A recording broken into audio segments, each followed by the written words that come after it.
Hello, everybody. It's there. Today is the big day. Today's the election in the United States. And same disclaimer as always.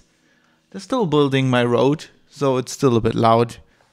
Can't help that. Yes, today I want to give a few comments about the election in the US. Which everybody has been waiting on for ages. If I had to guess, or if I had to place a bet, I would say Donald Trump's going to win. I think Scott Adams is right with what he said recently. I don't know if you know Scott Adams. Scott Adams is the guy who does the Dilbert cartoons, who also does videos. He does I think on Periscope or something. He does political commentary, and he's obviously more on the conservative side, on the right side of the spectrum, one could say. And he said recently that he thinks that he calls it gaslighting, which I don't like that term in this concept, but he thinks the Democrats have kind of deluded themselves to think that they will win by the press and the Democrats themselves, but also by the press, who is generally more Democratic than Republican.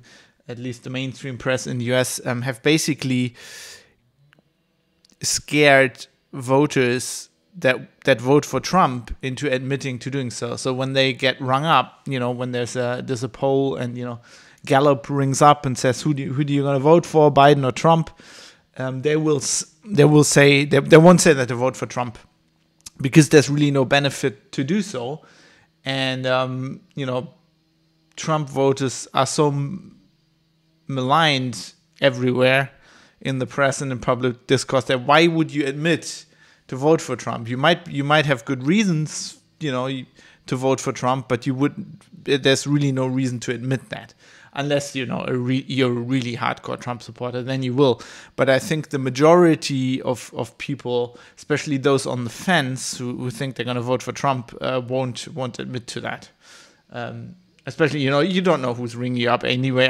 Are those people really Gallup? I mean, I think people don't want to admit that, and I think that's possibly why the polls won't show the actual result, which was the same case. It's exactly the same thing that happened in 2016.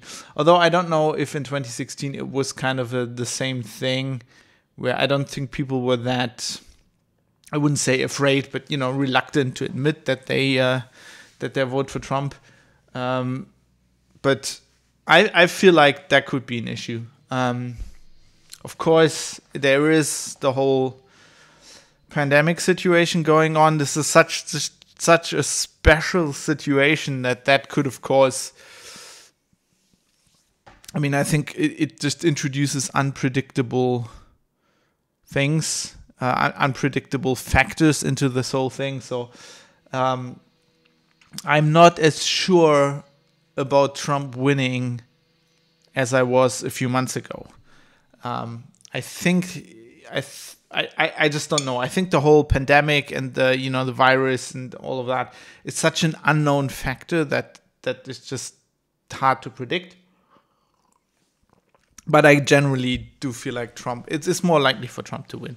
I think that I've had this idea about the Democrats deluding themselves even before Scott Adams said these kind of things, where I believe that, in the US, basically you have two states that are very populous and that are very influential when it comes to the opinions of the mainstream press and the public discourse, which is New York and California, and they're both traditionally Democrat states, quite progressive, and I mean that I feel like that's one of the reasons. I'm not an expert on the I mean, I studied politics for quite a long time. We did some stuff on the American system, but I'm not an expert on it. I know much more about European democracies, but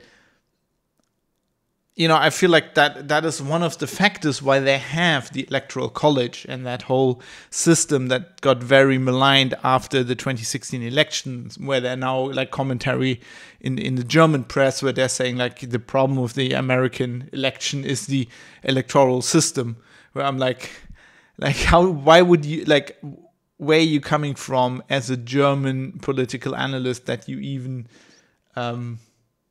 like, where's that high horse coming from, right? Why are you telling the US how their political system should work? Especially considering that we are only a democracy because, the Americans came and liberated us in World War II, right? We should be the last to comment on how their system works, I feel, but okay. But they're basically saying, this whole Electoral College is bullshit and you shouldn't have that. Should have direct representation. And I feel like I talked about this in the recent Private Citizen podcast I recorded with Mike, where I feel like there's I've just been to the US once in my life. I'm not an expert, I'm not obviously not an American, so this is just my opinion. Just how that, the political writer can have their opinion. This is mine.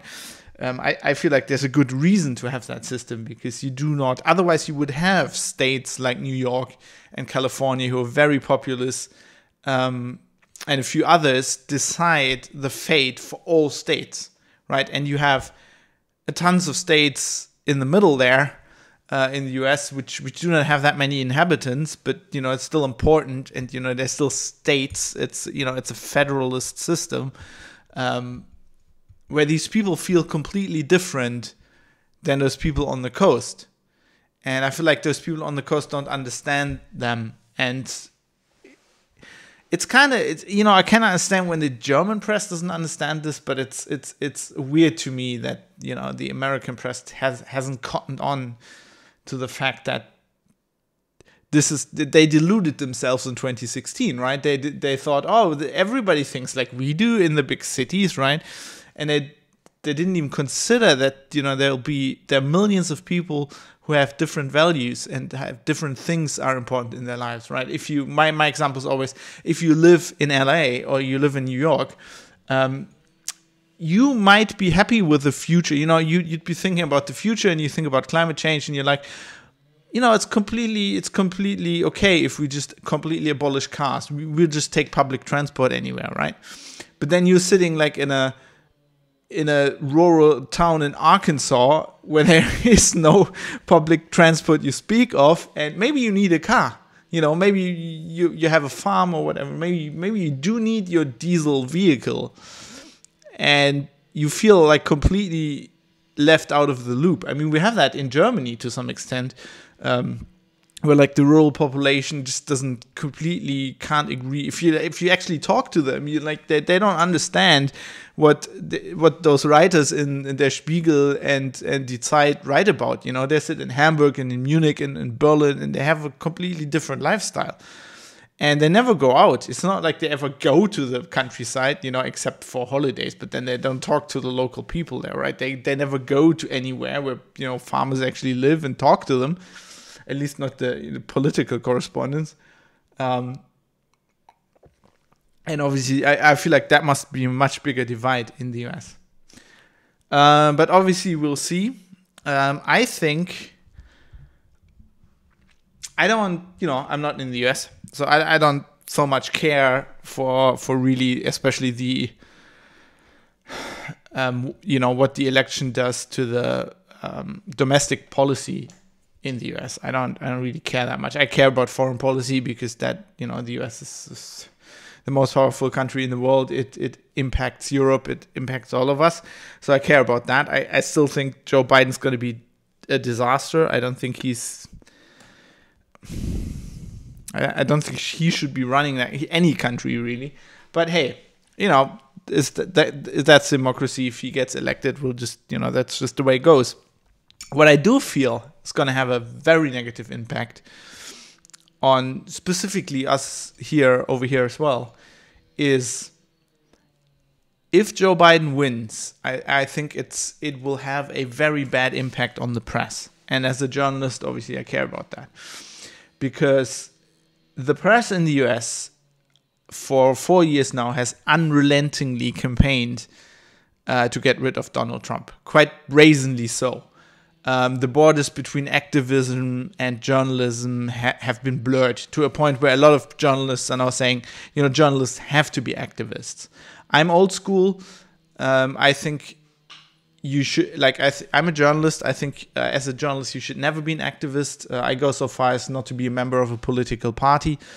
I feel like that is not your job. I feel like, you can either go on the street and demonstrate for something or against something, or you can follow that, go to the demonstration as well and report on it. I don't think you can do both. And I don't think you can switch off and say, today I'm demonstrating and tomorrow I'm reporting on this. I just don't think that's how it works. And I feel like if you are a journalist and you want to be an activist, then you have to stop being a journalist.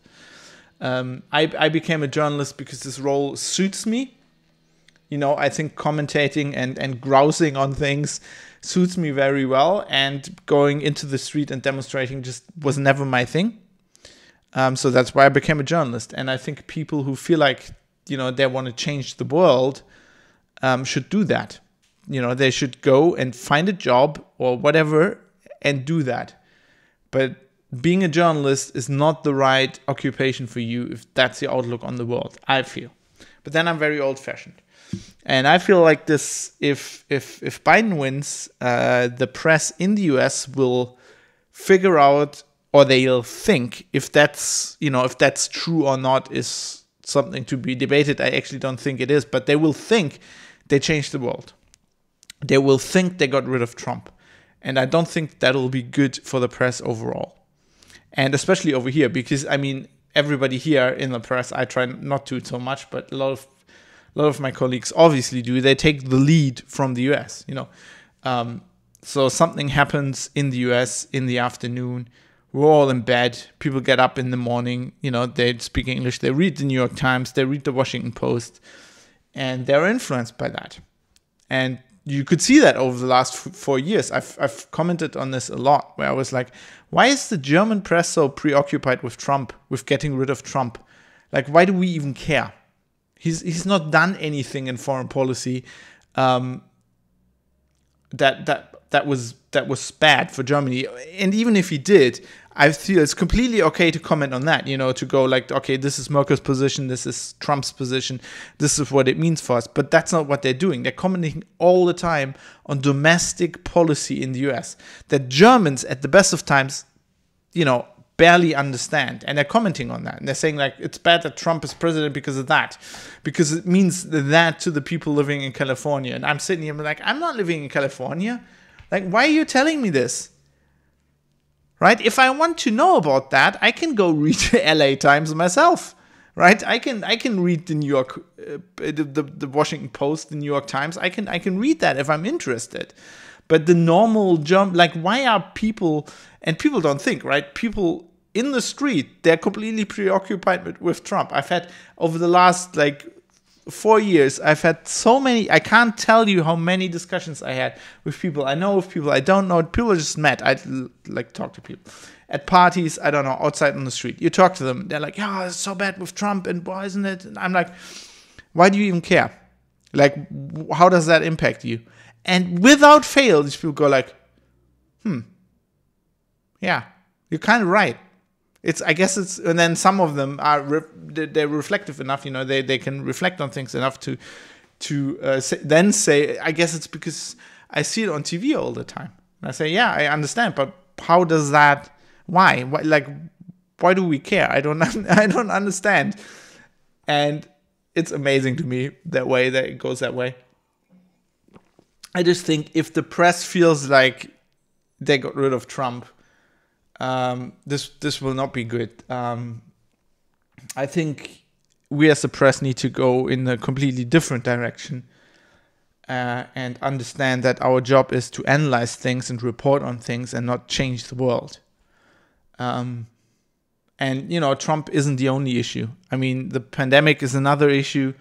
I don't think it's the press's job.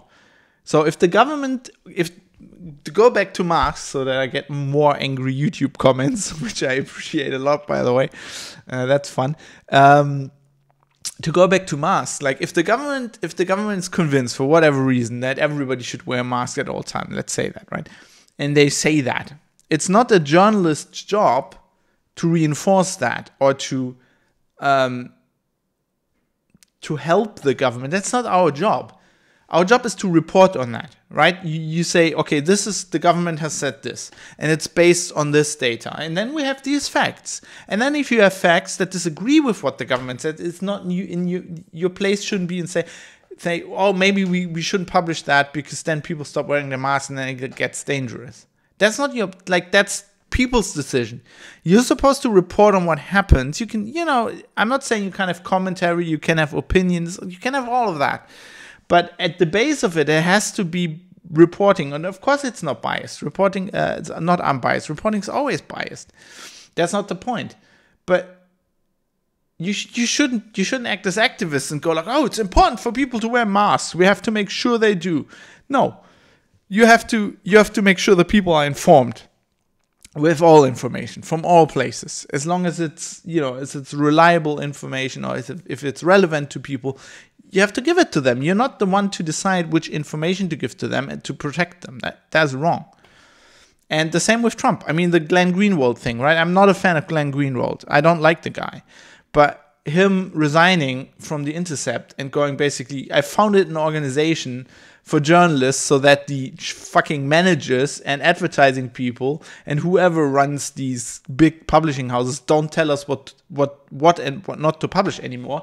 And then my own organization, like the journalists, suddenly decide what not to publish. And Greenwald was writing opinion pieces on the Biden laptop. And whatever you think of that story, it's a relevant story. Like, I'd be the first to agree that I'm sure, not let's not get into if that data is, if that's real. I feel it's real, but that's not the point here. The point is, I'm sure the Republicans sat on that, like Giuliani sat on that for a year or two. It's a classic October surprise. Yes, they brought it out now in October to influence the election, of course. But it's still newsworthy information. It's still important information. If you can prove that that's not real, then you have to report on that as well. But you have to report on that it happened. You can't go like, oh, no, we can't. They're obviously trying to influence the election. We can't inform people now with that. Like, no, that's not your place. As a journalist, you have information, you think it's credible, you think it's important, you publish it. And the real tragedy and the real warning sign of what happened to Greenwald is that we're now at a point where it's not the publishers or the advertising companies censoring their journalists for things they don't want them to report on. It's now the journalists censoring each other. It's madness. And I've seen this. I'm just like a lowly tech journalist, right? I'm not even writing about political stuff. But I've seen this when I was working at publishing companies. I saw on certain topics, there were discussions going on where people are saying, should we really publish this? Isn't it better if people don't, they never said don't know about this, but like if people don't disregard this, right? If maybe it's not for the better of society if we publish. And I was like, whenever I saw this, I felt like crying, like in rage. And once or twice I did. I was like, how can you, what is your position as a journalist where you're even thinking about this? Your job is to get information, decide if you can publish it, like you source it well, so it's good information, right? And then publish it, and then comment on it, and you can have different afterwards you can have a commentary where some of these people say, you shouldn't as the public, you should disregard that information. You can do that. That's completely fine. right? You can say, even though this information says, masks might not work, it's probably safer right now to still wear a mask, right? You can do that, but you have to publish the information first. You can't go, oh no, that information is not for the...